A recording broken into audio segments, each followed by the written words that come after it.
हमारा आज का विषय है मोह। मोह का अर्थ होता है एक ऐसा आकर्षण जिससे छूटा ना जा सके, ऐसा खिंचाव जिस पर हम काबू ना पा सकें। यही होता है ना मोह। विवश होकर हम खींचे चले जाते हैं। कुछ प्राप्त करने के लिए हम अपना सब कुछ दांव पर लगा देते हैं। वो मोह का पात्र कोई व्यक्ति हो सकता है, सत्ता हो सकती है, संपत्ति हो सकती है, कोई वस्तु हो सकती है, या शराब और जुए जैसा कोई व्यसन हो सकता है। जिस प्रकार लोहा चुंबक से छूट नहीं सकता, वैसे ही हम अपने मोह से छूट नहीं पाते। और हम मानते हैं कि मोह केवल हमारे प्रेम का गहरा रूप है। क्या ये सत्य नहीं?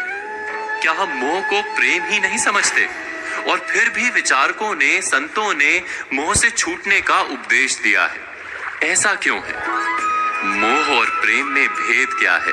हम विचार कर रहे थे मोह के विषय में। हमें तो सदा ही हमारे मन का मोह प्रेम लगता है, किंतु गहराई से विचार करेंगे तो हम तुरंत ही जान पाएंगे कि प्रेम और मोह के बीच एक बुनियादी भेद है। प्रेम होता है तब हम किसी के सुख की इच्छा करते हैं। जब मोह होता है तब हम किसी के सुख की कामना करते हैं। बस इतना सोचने पर प्रेम और मोह का भेद तुरंत ही समझ में आ जाता है। किसी व्यक्ति के प्रति जब हमारे मन में प्रेम होता है तब हम उसे सुख देने का प्रयास करते हैं।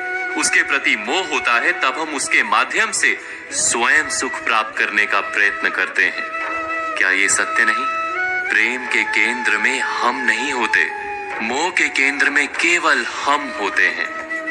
ये तो व्यक्ति की बात हुई, किंतु किसी वस्तु के प्रति प्रेम और मोह में क्या ऐसा ही भेद होता है? विचार कीजिए।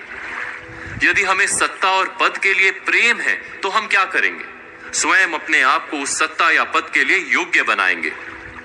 किंतु यदि मोह है तो हम उसे प्राप्त करने के लिए किसी भी प्रकार का अनुचित कार्य करने को तैयार हो जाएंगे।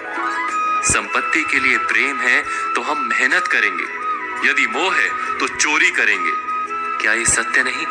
हम विचार कर रहे थे मोह के विषय में। जिस वस्तु या व्यक्ति के लिए हमें मोह होता है, हमारे सारे सुख का आधार हम उसे ही मान लेते हैं। जब वो प्राप्त नहीं होता तो हमारे मन में विक्षिप्तता प्रवेश करती है, जुनून पैदा हो जाता है। रात दिन हम उस व्यक्ति या वस्तु को प्राप्त करने के बारे में सोचते हैं।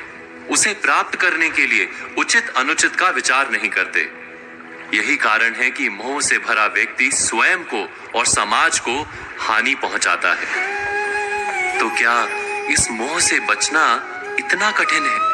नहीं, मोह से छूटने का सरल सा उपाय है। मोह को प्रेम में परिवर्तित कर दें। अर्थात बस इतना जान लें कि हमारा सुख और दुख किसी व्यक्ति या वस्तु के कारण नहीं हो सकता। सुख और दुख ये तो हमारे अंतर का व्यापार है, हमारी आत्मा का स्वभाव है। जैसे ही हम किसी को अपने सुख का आधार मानना बंद करते हैं, क्या तुरंत ही हमारा पागलपन नहीं छूट जाता? एक छोटी सी बात से विचार समझा जा सकता है। बचपन में खेल के लिए पागलपन था, बड़े होने पर खेल के प्रति प्रेम अवश्य है, किंतु अब पागलपन नहीं। अर्थात मोह बांधने का प्रयास करता है, इसीलिए सदा ही दुख का कारण होता है।